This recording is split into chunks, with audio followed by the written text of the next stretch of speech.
penerima beasiswa bidik misi ya. Iya, benar sekali. Dan termasuk peserta Pertukaran mahasiswa merdeka, pertukaran mahasiswa merdeka ke kampus UGM dan juga Universitas Syakuala Banda Aceh. Oke.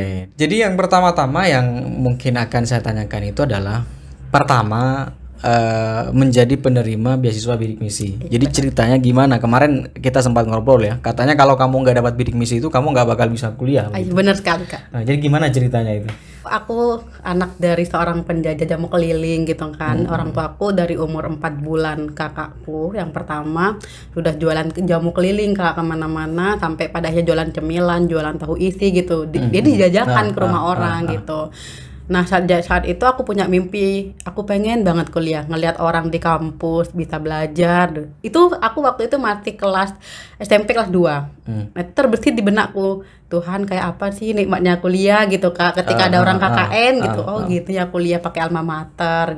Terbesit terbayang terus. Akhirnya ngomong di kelas 2 SMP itu sama orang tua, "Mah, aku pengen deh gitu kuliah." "Pak, Hasya pengen kuliah." "Mau kemana? Siapa sih yang ngajarin kamu ngomong masalah kuliah? Loh di keluarga ini nggak ada orang yang kuliah." Jadi keluarga saudara-saudara kamu nggak ada yang kuliah? Nggak ada yang kuliah. Jadi kalau misalnya kamu kuliah jangan macem-macem gitu kan. "Kenapa Pak?" gitu. "Kenapa Ma?" "Ya kita nggak punya biaya untuk itu Hatia. Kamu tahu kita setiap harinya Bapak waktu itu masih jadi penggali sumur gitu Kak, gantian ke rumah orang. Terus kemudian Mama tetap jualan setiap habis sholat duhur, biasanya hampir sholat maghrib itu pulang, kalau cepet ya sore gitu." Nah, aku nangis gitu Kak ketika orang tua bilang, "Gimana ya caranya aku dapetin uang sebanyak itu? Kuliah itu bukan murah sih ya." gitu.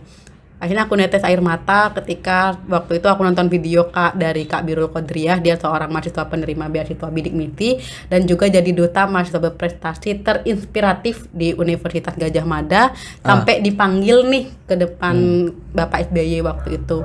"Di sini saya seorang yang berasal dari keluarga buruh, tidak pernah menyangka bisa dapat berdiri di sini. Ayah saya dan ibu saya adalah seorang buruh tani, bukan lagi petani, tetapi buruh tani yang mungkin setiap kali menanam hanya mendapatkan upah 5.000 sampai 10.000. Tetapi sebuah kekuatan, saat ini ayah saya sudah berusia 60. Dan beliau itu anak seorang buruh tani, bukan lagi petani Kak. Akhirnya aku bilang dalam hati, "Ya Allah, jika Kak Birul sebagai anak buruh tani, saya Bisa, sebagai orang penjual jamu pasti bisa, apapun alasannya gitu." Saya bilang ke Mama, "Mah, doa restu, Hasya nggak mau minta uang berapapun, tapi doa restu semoga saya bisa dapat beasiswa." "Gimana ya sih ya sudah aku doain gitu kan." Akhirnya orang tua bilang, apalagi waktu itu Bapak bilang gajiku untuk gali sumur itu cuma 150 gitu.